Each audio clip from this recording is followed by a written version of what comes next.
Hello everyone, my name is John Cheek. I'm here from Uni Taste Days and I'm absolutely delighted to be working on this event with the brilliant team at Higher Horizons Plus. The point of the event today is to give you a bit of information about the UCAS timeline for 2021. I'm really very conscious whenever I do these events that often there's a lot of students that are attending at various ages. So if you're watching this as a year 12 student, you've come to the right place. Year 13 student, you've come to the right place. And what I'm going to try and do, and I'm very conscious with this, that year 13 students are probably going to be applying to university in a lot of cases this year. So for you guys, if you're in year 13, there's going to be some content that you're more interested in than say the year 12s that are watching this. But during the next 25 minutes, 30 minutes, I'm going to make this session as useful as I possibly can for both year 12 and year 13 students. So for year 13s, I'm going to talk about the key things you need to know in terms of the changes this year. And then for year 12s, I'm going to talk about what usually happens and what you can expect as far as the university application process. What I'm going to do first is just say a little hello from me and tell you a little bit about who I am. So my name is John. I'm the founder and director of a company called Uni Taste Days. What that means is I go into schools, working with schools all over the country and delivering online events as well to support students with university guidance. We are also at unitastestays.com, an events site. So if I really make you think more about university and get you thinking more about university opportunities, do visit unitastestays.com to find the latest university events, because there's a lot of university opportunities out there for you. And I'm working on this event with the brilliant team at Higher Horizons Plus. So we work very closely and I deliver a lot of sessions for Higher Horizons as well. So what I want to do first is talk to you, and again for year 12s, this bit's probably going to be more relevant, is talk about what usually happens when it comes to university applications. And then after that, I'm going to talk about the changes for the year 13s watching this that's going to be involved this year. So firstly, guys, the first step of any university application process is actually thinking about courses. So that's where you're going to be looking on university websites. It's going to be where you're going to be looking perhaps at university prospectuses. You might be visiting open days and attending events like this session today, where you're going to be finding out more about university. So that's what I call the choosing courses stage. That's when you're going to be doing some of your own initial research. And then you've then got to actually apply to university. Now, usually the deadlines are October, so middle of October if you're applying for a course that's with Oxford or Cambridge universities, and also courses like medicine or veterinary science. That's usually a middle of October deadline. And then it's a middle of January deadline if you're applying for other types of the majority of courses that are outside those subject areas. It's a little bit different this year and for 2021, and I'm going to cover that during this session. But usually, just so you're aware, this is what happens. You have an October or January deadline for the majority of courses. So how I often like to explain this to students is think of it like you've got a ball, right? You're holding the ball, and the ball is in your court.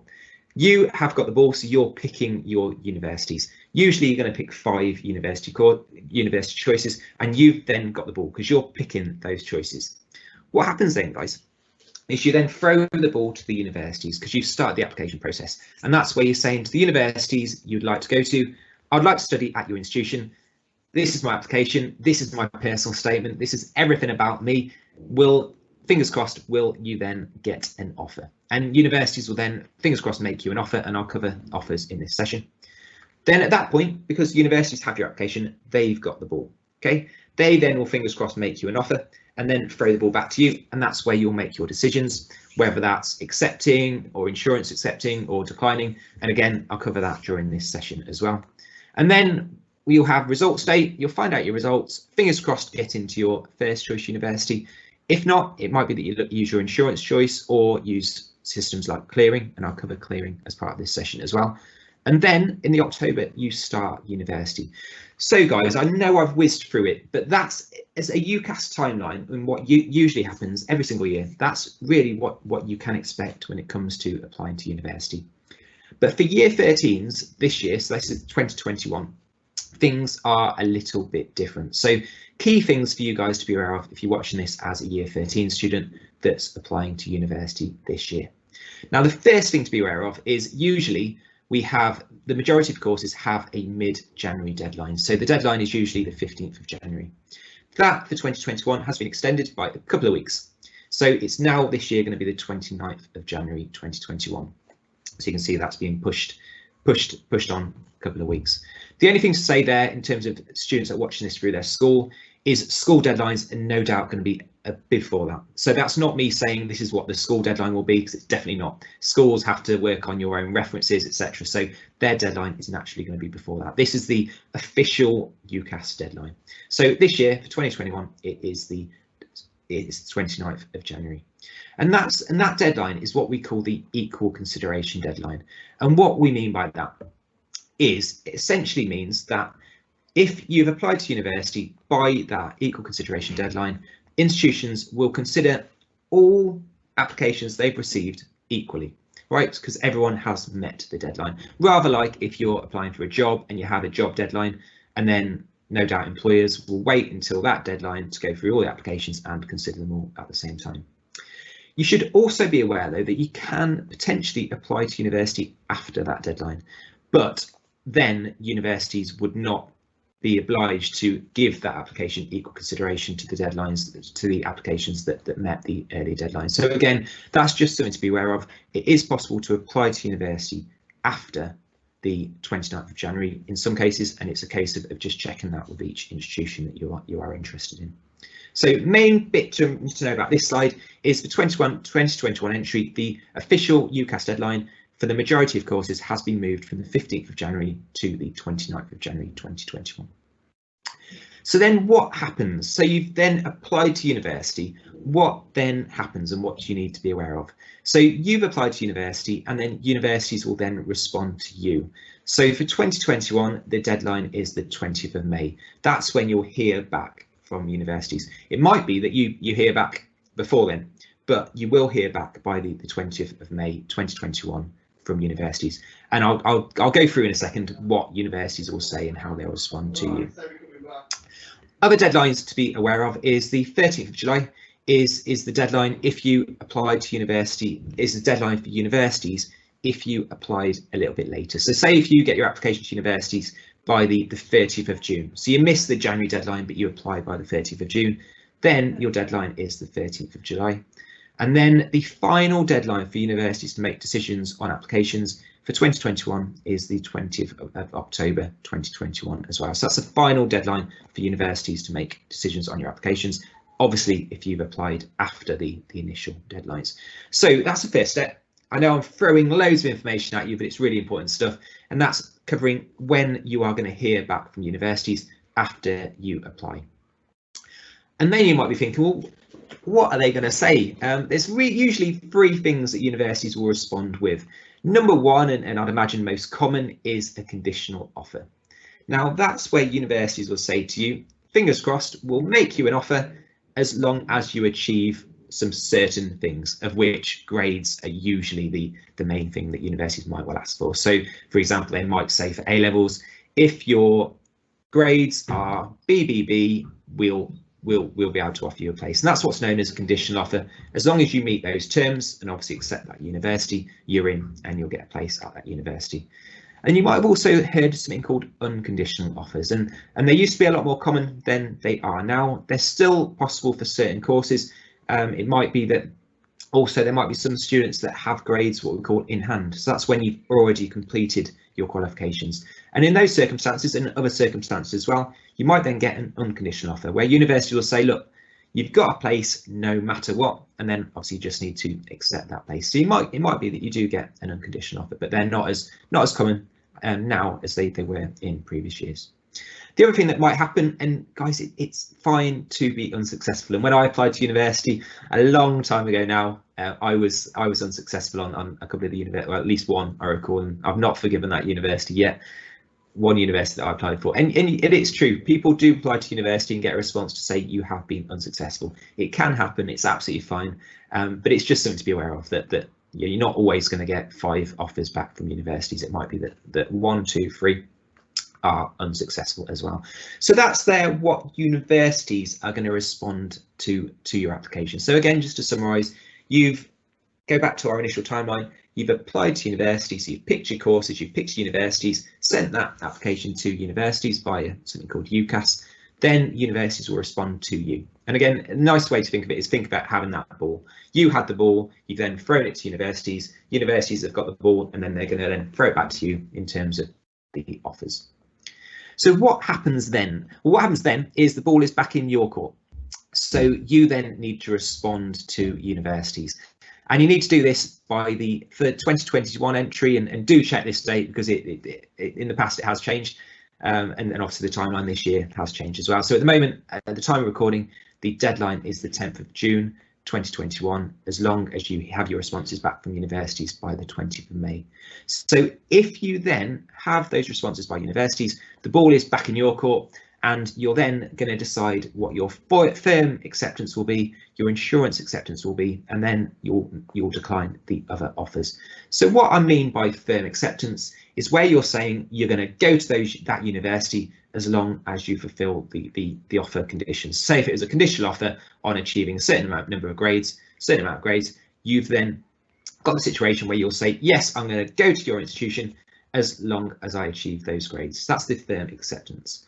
You might also have what we call an insurance acceptance. Now that's where you're saying to a university, you'd like to go to their institution, but it's going to be probably your second choice. So if you don't get the grades, or you don't meet the conditions for your first choice university, it's where your insurance choice university will then step in, and then you'll decline the other choices. So that's what usually happens, not always, but usually you'll have a firm acceptance, you'll have an insurance acceptance, and then you'll decline the other choices.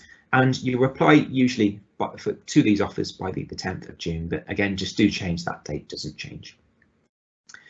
What I want to do now is just take a little break, and then from the timeline side of things, and actually go through some of the key terms you might well hear in relation to university. So there's 4 key terms you might hear: UCAS extra.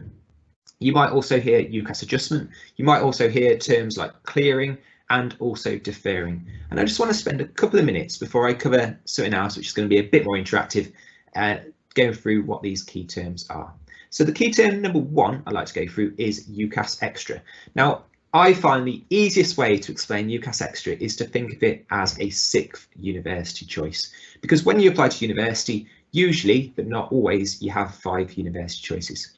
But if you're not holding any offers, you can apply to another institution through something called UCAS extra, which is where I say it's like a 6th course, because you've usually picked 5 courses, and this will be a 6th one, just if you've not got any offers at all from the 5 that you've got. And it's a chance, one by one, where you can then apply to study at a different institution. And again, UCAS extra, I won't say any more of it about that now, because not everyone is going to be using it, but UCAS extra is something to be aware of as well. The second term I'd like to mention is something called UCAS adjustment. Now, UCAS adjustment is in a way fairly similar to what I'm going to cover next, which is where I'll talk about clearing. But UCAS adjustment is more for you if you have perhaps exceeded your firm choice university. So if say your first choice university asked for A levels of BBC and you achieved ABB, it might be actually you look and think, wow, there was a university course I really wanted to go to, but because I didn't think I was going to get those grades, I didn't consider it. UCAS adjustment actually, when it comes to results day, lets you then actually look at potentially reconsidering the offer that you've got, and maybe look at an alternative program. Very similar in a lot of ways to clearing, which I'll cover in a second, but it does mean that even if you've got a firm choice university, so you say you've got a condition offer from university, you made it your firm choice, remember in that UCAS timeline, it means that you can actually, at that point, when it comes to getting your results and find out what grades you've got, you can actually use UCAS adjustment to potentially reconsider that choice and swap course or swap university.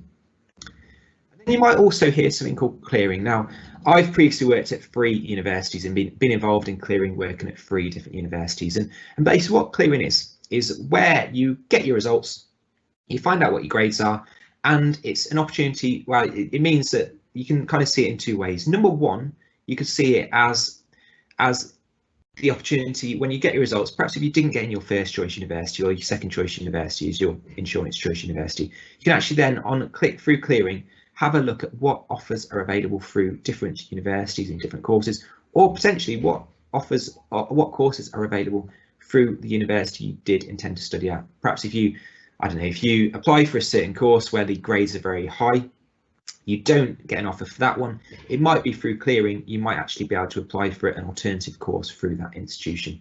It also is a way that some students will apply to university late and apply late to university via clearing as well. But the easiest way to think of it is where universities and colleges on results day, actually clearing does open before results day, will say which courses they have places for and essentially what grades you need for those courses, and you'll just make phone calls, etc., to universities to find out what options you've got available to you. There's something very new called Clearing Plus, rather like a music playlist, where you might well have suggestions made for you. So it might be that Clearing Plus, UCAS will make suggestions on other alternative courses for you based on your application and what you've applied to previously. And the final key term, just before I say a few things about student finance, is deferring. So you might be thinking, look, I don't want to go to university in 2021. What do I do? You've got two choices. You can either apply for a deferred course, or you can contact universities and ask about deferring your offer and maybe going to university at a later stage. And I know due to the COVID challenges, a lot of students might well be considering that option. The only thing I'd give you as some advice, and it's up to you if you take it or not, is do have a think. If you are last minute thinking about having, say, a year off, just have a think about what you're going to do during that year. And if you think it'll be, if it was that you wanted to work for a year, how realistic you think it might be that you'll be able to find a job and meet your goals in terms of work for that year. Likewise, if you wanted to go travel, obviously there might be some travel restrictions in the future, and we don't know what the case is with that just yet. So what I'd say to you about deferring is a lot of students do it. In fact, when I went to university, I took a year out and deferred before I went. It's a really popular choice, but just my advice to you is just have a clear plan about what you wanted to do during that year. So what happens on results day? And this year we know that things are going to be different. I won't go into the situation about teacher assessed grades, etc., because you'll have read a lot about that and heard a lot through the school about that as well. But essentially on results day, that's where you're going to find out if you've got into your firm or insurance choice. So on results day, you'll find out, fingers crossed, you get into your firm choice if you go to university. If not, maybe your insurance choice. Or that's where you will use a service like clearing to see what is available to you. And that all happens as it usually would on results day. And likewise for year 12s watching this, and fingers crossed next year things are going to be returning to more normal. You then on results day would find out on that very day, not just your grades when it comes to A levels, but also you'll find out on that day if you've got into your first or your second choice university. Right, I've got 13 minutes to go, and I want to spend the second half of this session running something a little bit more interactive and telling you about student finance, because you guys also need to apply if you're going to go to university for student finance as well. And if you are going to go to university in 2021, you'll find that student finance roughly will open around March. Usually it would open in February around time, and certainly for year 12s watching this, you can expect that February time you'll find that student finance will open next year. But this year I'm waiting for full confirmation, but I'd imagine it'll be around March for 2021 entry. But student finance, guys, is the biggest barrier to university for students. If you ask most students why they don't want to go to university, they'll usually say it's finance. And that's why I want to spend 10 minutes just telling you about it. And also I'll make the session a little bit more interactive, because I'm very conscious I have been speaking at you for 15 minutes. So what I want to do first is actually just do a quick exercise. Now, this exercise has got nothing to do with student finance in it. So you might be watching this thinking, well, why is he saying this if it's got nothing to do with student finance? And the reason I'm going to do this is just because I want you to challenge some of your assumptions. This exercise is all about challenging assumptions. And quite simply, guys, all I want you to do is count the number of F for Freddy's. So count the number of F for Freddy's that is in this paragraph here. Just count the number of F's, and I'll give you 30 seconds to do it.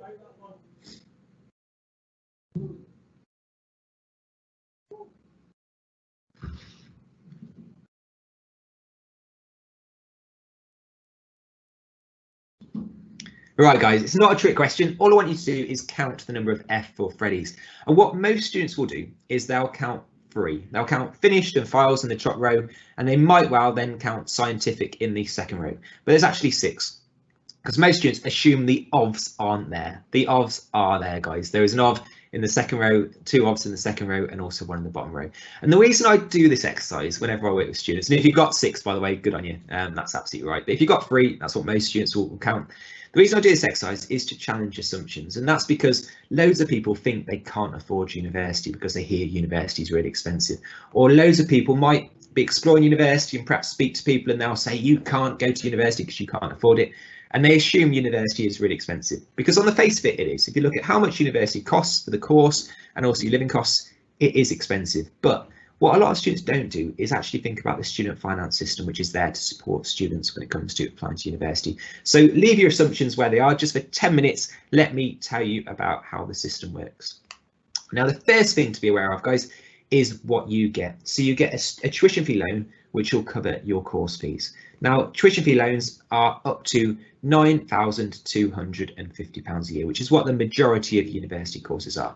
So first thing to know, guys, is you get a loan to pay for your course, and that's up to £9,250 a year. You don't also pay that to universities. It is paid for you by the student loans company. So on your first day of uni, you're not going to get to your reception and the administrator will say, can I have £9,250? That's not how it works. The other thing you get, guys, is a living loan, and that's money towards your university living costs, which might be going out for a few drinks, it might be your rent, it might be buying some textbooks, you never know, but you get a living loan as well. So key things to know: you get a tuition fee loan, pay for the course, and a living loan towards your living costs. Now, I say towards your living costs because for most students, the living loan won't cover all their living costs. They might need to perhaps get a part-time job or use savings if they've got it, or maybe, if it's possible, get some parental support as well. How much you'll get is often something I'm asked by students, and it's a tricky one because there's a maximum and there's a minimum, and it all depends essentially on many factors, of which your household income is one. So what I'll do is I'll give you the maximum amount and I'll give you the minimum amount, and I'll also tell you how to find out for you what you're likely to get as well. So on the slide here, you've got the maximum amounts of maintenance loan. Now, this is for 2020 to 2021 entries, so it's actually for students that have started university in September 2020. You'll find next year it'll probably be, well, next year it will be a little bit more than that. I'm just waiting for full confirmation. There's some websites that are publishing the full confirmation, but I had a look on the student loans company website and they're not just yet. So at the moment, I'll just use the September 2020 start figures. So if you study at home, the maximum is £7,747 a year. If you study in London, because London is a little bit more expensive to study, it's £12,010 a year. And then outside London, it's £9,203 every single year. But guys, this is the maximum amount. This is not me saying this is what you'll get. This is the maximum amount. It's likely to be somewhere where between the maximum, which is on the slide just here, and also the minimum, which is on the slide just here. Most students, I'd imagine, would get somewhere in between the two, but the reality is there'll be a lot of students that do get the minimum amounts, which are here. So if you study at home, so that means you're not going to be perhaps paying rent, although you might pay rent, 3,410. London, because London cost of living is a little bit higher, 5,981, and then outside London, 4,289. So that's as far as the basics about student finance. I just want you to know that you get a loan to pay for the course. You also get a loan towards your living costs.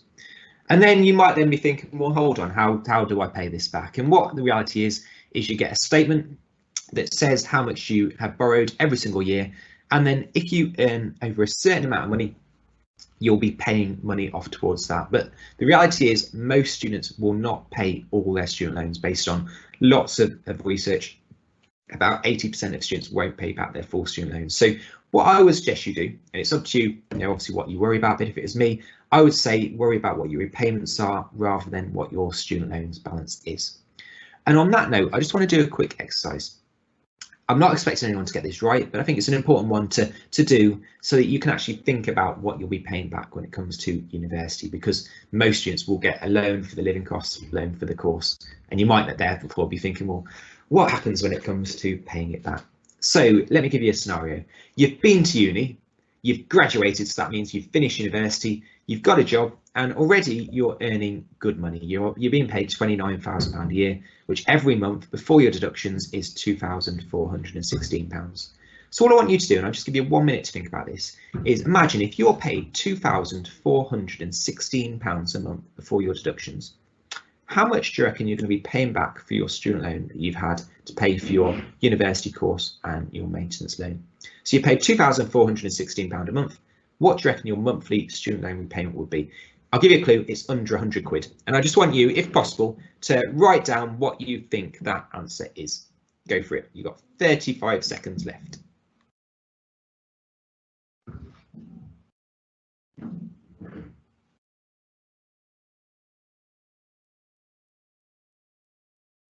Just 15 seconds, guys, and do write a number down. What's your monthly repayment if you paid £2,416 a month?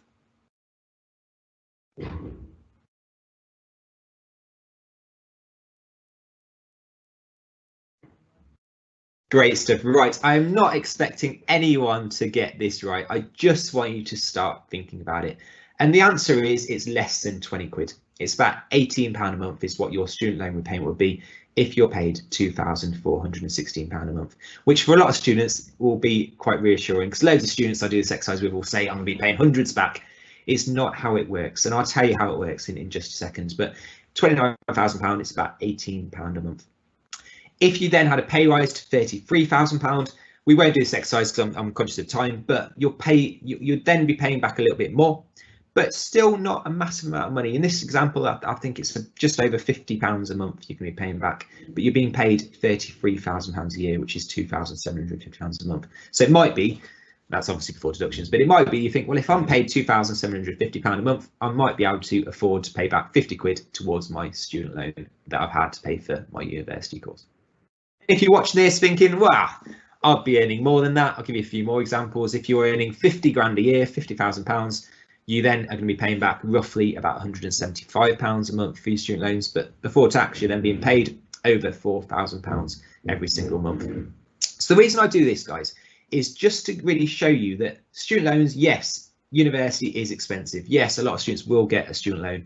The vast majority of students get a student loan, and it will look like you've borrowed a lot of money. But if you look at actually the repayments, it's often not as bad as students will think it is. And the reason that is you only pay 9% of anything you earn over what we call the student loan threshold, which at the moment is £26,575. So you earn less than £26,575, you don't pay anything back.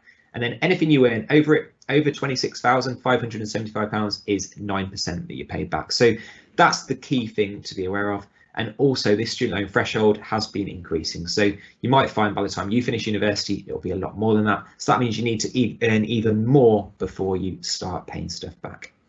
The key things I want you to know about student finance, because it is the biggest barrier, so I think it's really important we cover it today, is number one, you only pay back what you earn over the threshold.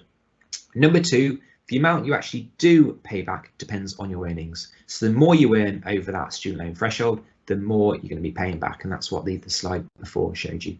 If anyone is interested in doing the maths, it's 9% of anything you earn over 26,575 at the moment, and that is naturally going to increase that number every year. Not the 9%, the 9% is rigid, but the amount you need to earn before you start paying stuff back every year will increase.